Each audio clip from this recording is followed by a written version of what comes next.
오늘 하나님께서 우리에게 주시는 말씀 같이 찾겠습니다. 출애굽기 31장 1절에서 11절까지 말씀입니다. 하나님께서 우리와 함께하고 계시기 때문에 우리가 승리를 경험하게 되고, 하나님께서 기도의 짝들을 허락하여 주시고, 또 가족 가운데 가장 가까이의 동력자를 주셔서 우리가 하나님께로 받은 놀라운 믿음의 표적들이 함께해서 실제가 되고 기쁨이 되게 하시는 것에 대해서 이번 주에 우리가 함께 살펴보았습니다. 하나님께서 그들에게 율법을 주시고 여러 가지 구체적인 명령사항을 주셨다. 그리고 그것이 출애굽기 19장에서부터 31장까지 쭉 설명되어 있는데, 기술되어 있는데, 그 내용들을 하나하나 살펴보기에는 시간이 너무 없을 것 같아서 사건 중심으로 우리가 진행해서 같이 말씀으로 살펴보고 있습니다. 그런데 이 성막을 마무리하는 과정 가운데 하나님께서 오늘 특별히 두 사람을 통하여서, 실제로는 여러 사람들을 불렀지만 여러 사람들 중에서 두 사람의 이름을 호명하여서 그들에게 하셨던 일들을 살펴볼 수 있게 됐는데, 그 일을 통하여서 하나님께서 우리의 삶 가운데 드러내시는 하나님의 계획, 우리를 사용하고 계시는 하나님의 그런 역사하심에 대해서 우리가 함께 좀 살펴보고 싶습니다. 레위기와 출애굽기를 보면 굉장히 꼼꼼하게 쓰여져 있습니다. 어떻게 지어야 할지, 이것은 무엇으로 만들어야 할지, 그리고 예배를 드릴 때, 제사를 드릴 때는 어떤 방식으로 드려야 하는지에 대해서 구체적으로 쓰여져 있습니다.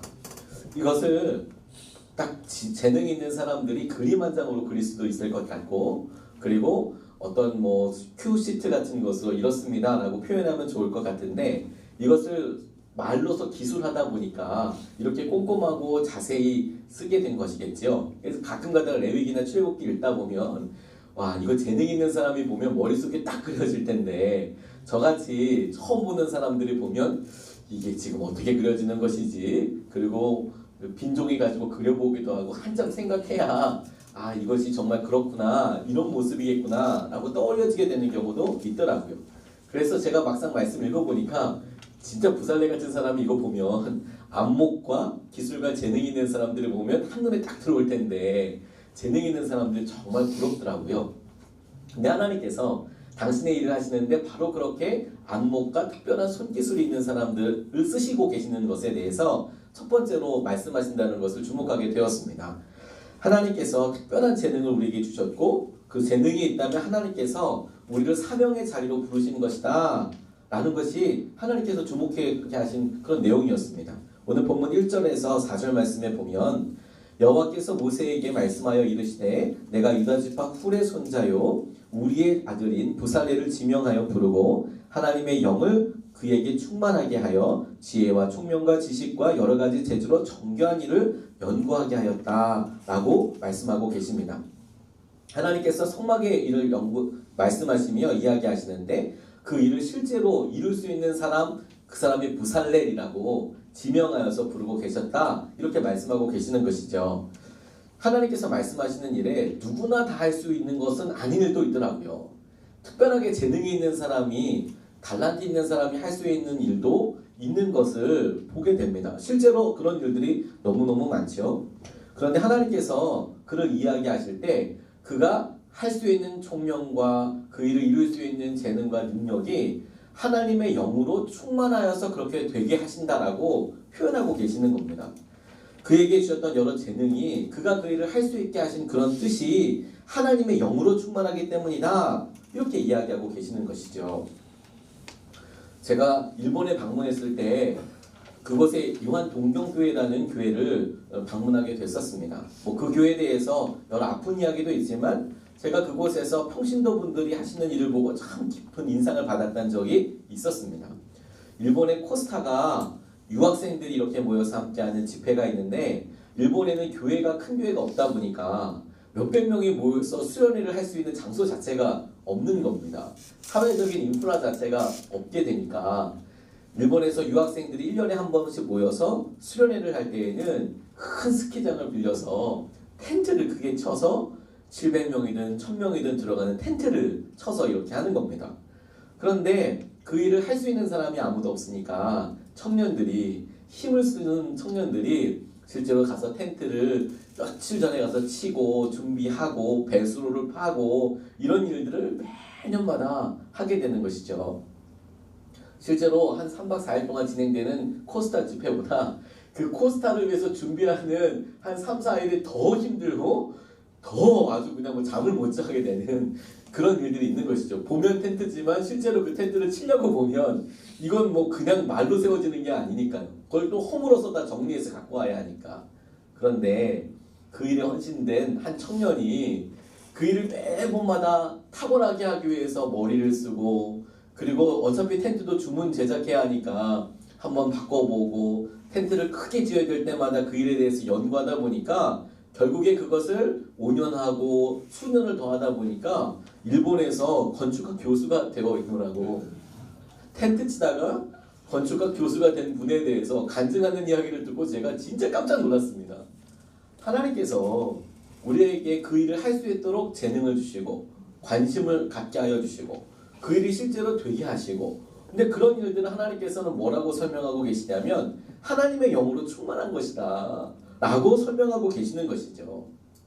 하나님께서 우리에게 무언가 주시는 은혜를 우리가 각각 다 가지고 있습니다.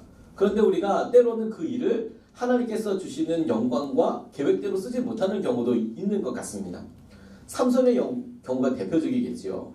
삼손은 그가 자기의 힘이 하나님께로부터 온 것임을 알고 있었다고 생각이 듭니다. 왜냐하면 그가 드릴라에게 이야기할 때 내 힘의 근원이 머리 때문이라고, 내가 어려서부터 태어날 때부터 하나님께서 선택하셔서 나실인으로 불렀기 때문에 이 머리 자르면 내 힘이 없어질 것이다 라고 그가 알고 있는 걸로 봐서 힘의 능력이 하나님께로부터 온 것이라는 것은 분명히 알고 있었지만 그에게서 한 가지 없었던 것이 무엇이냐면 일상적인 일과 자기에게 주어진 여러 상황들에 그 일이 그냥 자기의 힘만을 의지하게 되게 된 것이죠. 하나님께로부터 온 것이다에 대해서는 알고 있었지만 그 사실보다, 하지만 이것이 내가 갖고 있는 힘을 더 의지하고 그 힘만을 내가 자랑하게 되었을 때 어이없이 머리 잘려서 힘을 잃어버리게 되는 그런 일이 경험하게 되는 것이죠. 하나님께서 여러분 우리를 부살렐로 부르시는데, 그런데 우리에게 특별한 재능을 주시고 그 재능을 쓰시려고 하실 때 우리가 기억해야 할 것이, 우리에게 하나님께서 교회를 위하여 섬길 뿐만 아니라 우리의 사명지에서, 우리의 직장에서 또는 가정에서 하나님께서 그와 같은 재능을 주시고 쓰시도록 우리를 부르셨다는 것이죠.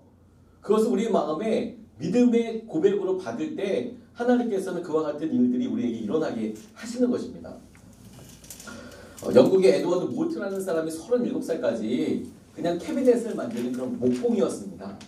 나무 망치질을 하고 뭐 이렇게 만드는데 목수의 일이라는 것이 만만치 않아서 불평이 막 나는 거죠. 너무 짜증나고 힘들고 뭐 별로 삶에 이게 변할 것 같지도 않고 막 그렇게 힘들고 어렵게 하다가 그가 어느 날 예배 드리게 되었습니다. 존 하야트 목사님의 말씀을 이렇게 듣다가 예수님을 영접하게 되었습니다. 근데 그 순간 그의 마음 가운데 자신에게 주어진 일에 대해서 다시 깨닫게 되는 일이 생기게 되었습니다.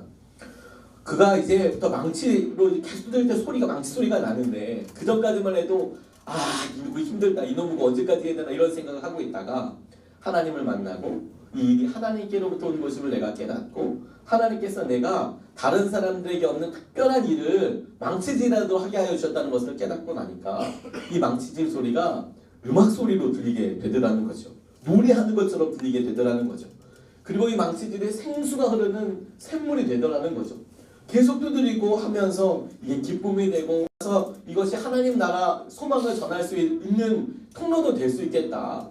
사람을 만나고 사람에게 직접 말씀을 전하는 그런 것은 아니지만 내가 하는 이 일로 사람들을 복되게 하고 내가 하는 이 일로도 하나님을 충분히 찬양할 수 있겠다 라고 생각하고 나니까 완전히 그의 삶이 변하게 되고 삶도 풍요하게 될 뿐만 아니라 자기가 일했던 목공소의 주인이 되기도 했다는 겁니다. 그리고 그가 나중에 그의 삶의 부유함을 경험하면서 이런 감사의 찬송시를 기록했습니다. 539장입니다. 이 몸의 소망 무언가, 이 몸의 소망 무언가, 우리 주 예수뿐일세. 그의 삶에서 하나님께서 나를 부살렐로 부르신 것이구나, 내게 특별한 일을 하나님께서 허락하여 주신 것이구나 라는 고백이 터졌을 때 하나님께서 하나님의 영으로 그를 더더더 인도하여 주실 뿐만 아니라 재능이 능력이 되게 하여 주시는 것이라는 것을 깨닫게 하여 주셨습니다. 만약에 하나님께서 다른 사람들과 다른 타고남을 주셨다면, 특별함을 주셨다면 여러분 이것이 하나님을 위해서, 하나님의 영광을 위해서 쓰여야 하는 것임을 기억하시고 하나님을 예배하는 통로로 사용하시기를 주님의 이름으로 축복합니다. 두 번째로 하나님께서 주목하고 계신 분이 누구냐면 오홀리압 같은 사람입니다. 이 사람을 표현할 때 이렇게 이야기하고 있습니다. 6절 말씀에 보니까 내가 또 단지파 아히사막의 아들 오홀리압을 세워 그와 함께하게 하며 지혜로운 마음이 있는 모든 자에게 내가 지혜를 주어 그들이 내가 내게 명령한 것을 다 만들게 할 것이다 라고 말씀하고 계세요. 하나님께서 지혜로운 사람들을 세우셔서 통해서 사명을 완성하게 할 것이다. 성막을 짓는 구체적인 일들을 완성하게 하실 것이다. 이렇게 약속하고 계시는 것이죠. 하나님께서 당신의 계획 성막을 만드는 일에 부세랄렐만 사용하시는 것이 아닙니다.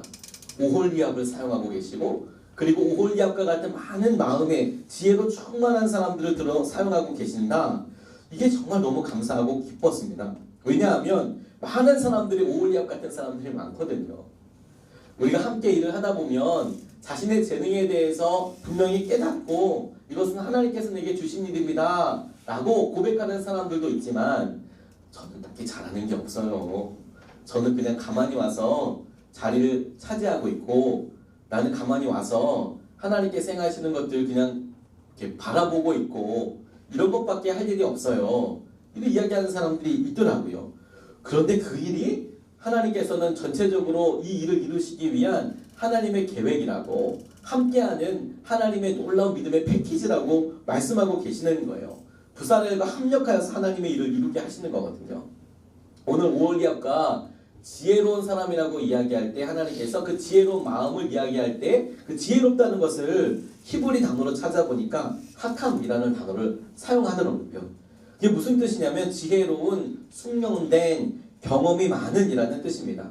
그러니까 어떤 일을 계속 반복해서 그 일을 잘하게 되는 것을 말하는 것이죠.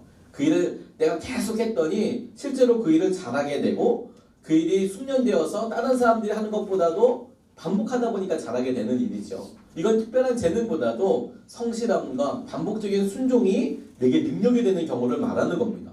근데 하나님께서는 그게 너무너무 중요하다고 말씀하고 계시는 것이죠. 캐나다에 있는 그레이스 커뮤니티 처치를 담임하고 계시는 박신영 목사님 설교를 한번 들은 적이 있습니다. 캐나다에서 한인들이 모이고 여러 다양한 사역을 하고 있는 그 교회가 굉장히 성장하게 되고 은혜로운 교회라고 소문이 자자한 그런 교회 목사님이신데 이분이 한국에 오랜만에 들어오신 적이 있었습니다. 근데 들어오셔서 본인이 처음으로 목회했던 강원도 두메 산골에 그 교회가 생각이 난 겁니다. 그래서 미리 후배 목사이긴 하지만 그 교회에 방문해도 좋겠냐고 전화를 드리고 주일 예배를 참석을 하신 겁니다. 뭐가 변한 건지 어떤 건지 가서 보니까 건물도 그대로이지만 안에 들어가서 보니까 전부 다 바뀌어 있는 거죠. 예전에는 난로를 이렇게 나무를 떼고 이런 나무를 떼고 그랬는데 난로도 없어지고 뭐 예전에 방석 깔고 이렇게 기도해서 너무 춥고 그랬는데 이제는 마룻바닥은 그대로 있긴 하지만 그래도 거기에 의자도 다 바뀌어 있고 그러니까 이제 다 바뀌어 있는 그런 느낌이 들어서 예배 시간 전에 참 많은 생각이 떠오르게 되더라고 하시더라고요. 그런데 예배가 시작될 때가 되니까 굉장히 하나님께서 귀한 거 하나를 깨달음을 더 주셨다는 겁니다. 자기가 예전에 목회할 때는 풍금이어서 풍금 치고 막 그렇게 했는데 피아노로 바뀌어 있는데 그것 한 자매가 자기가 목회할 때에는 어린아이여서 추운데 손 비비고 와서 거기 시골 생활하다 보니까 그냥 목탄 준비해다 놓고 땔감 준비해다 놓고 거기서 그냥 쥐포 구워 먹고 이렇게 장난치던 그런 아이가 어떻게 하다 보니까 결혼해가지고 애엄마가 돼 있고 그 시내에서 멀리 떠나지 않고 그 교회를 계속해서 나오고 있더라는 거죠. 그런데 이 아이가 어렸을 때는 풍금 가지고 손가락으로 장난치던 그 아이가 이 시골 교회에 반주할 사람이 없잖아요. 그러니까 날마다 비어있고 그러니까 자기가 직접 피아노 학원을 다니기 시작한 거예요. 그래서 자기가 돈 벌어서 피아노를 갖다 놓고 그리고 피아노 칠 사람이 없으니까 자기가 직접 그것을 치게 되고 그래서 예배를 하는데 반주를 하고 있더라는 거예요. 너무너무 깜짝 놀랐다고. 자기가 그 분을 뵙고 와 이게 정말 하나님께서 주시는 놀라운 은혜와 축복이구나. 예배를 드리는데 하나님께서 귀한 부살렐과 같은 사람들을 세우셔서 영광스럽게도 사용하고 계시지만 하나님께서 그분을 이렇게 만나게 해주시면서 이렇게 순종하고 하나님께서 주시는 그런 자리에서 그냥 계속 순종하고 10년이든 20년이든 하는 것이 얼마나 귀한 일인가, 얼마나 일이 영광스러운 일인가, 이렇게 보게 하여 주셨노라고 이야기하시는 것을 보고 참 기쁜 은혜를 받았습니다. 오홀리압을 가만 보니까 하나님께서 우리가 교회에서나 우리의 가정에서나 우리의 삶에서 반복적인 순종과 그 순종을 통해서 하나님께서 행하시는 숙련됨과 이런 것들을 잊지 않으시겠다라는 그런 약속이라는 것을 하나님께서 깨닫게 해주셨어요. 제가 어제 말씀을 다 정리하고 하나님께서 주신 은혜를 이렇게 구하고 있는데 밤새도록 하나님께서 이런 오홀리압에 대해서 묵상하게 해주시더라고요. 오늘 아침에 눈을 딱 떴는데 하나님께서 너 오홀리압 사역이 있는 걸 아냐? 이렇게 말씀하시더라고요. 저는 하나님께서 부살렐 같이 쓰시는 사람이 있고 오홀리압 같이 교회에서나 세상에서나 믿음의 자리에서 다른 사람을 돕고 조력자로 쓰이는 사람이 있군요 라고 말씀을 받았는데 오늘 아침에 주님께서 이 말씀을 가지고 제게 다시 물으시는 거예요. 너 오홀리압 사역이 있는 거 아니야? 가만히 하나님께서 주신 말씀을 이렇게 가만히 묵상하고 보겠다 이렇게 깨닫게 해주신 게 무엇이냐면 세상에서는 부살렐 같이 하나님께서 주신 재능이 있지만 때로는 그 재능이 자기의 재능대로 쓰임받지 않고 내게 다른 일을 시키시는 경우도 참 많은 것이죠. 하나님 나는 세상에서는 이런 일을 할 수 있는데 하나님께서 내게 사람들을 통하여서 믿음의 공동체를 통하여서 또는 어떤 형편들이 그 일이 아니라 다른 사람들은 다 할 수 있는 일을 내게 시키는 경우들도 있더라고요. 그런데 하나님께서 이 오홀리압을 묵상하면서 너 하나님께서 너 그거 잊지 않으신다. 너 그게 얼마나 귀하다고 하나님께서 생각하고 계신지에 대해서 네가 명심해야 한다. 라고 하나님께서 아침에 제게 다시 깨닫게 해주셨어요. 그게 오홀리압 사역인 것이구나.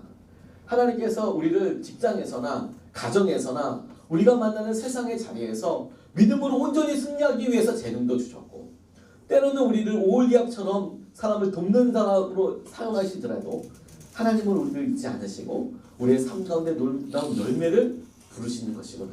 맺게 하여 주시는 것이구나. 우리가 그 주님을 기대하고 하나님과 함께함을 통하여서 우리가 부살렐로 오홀리압으로 함께 연합하여서 하나님의 영광을 위해서 쓰임받게 되는 우리 모두가 되시기를 주님의 이름으로 축복합니다. 우리가 이 말씀 붙잡고 같이 기도하겠습니다.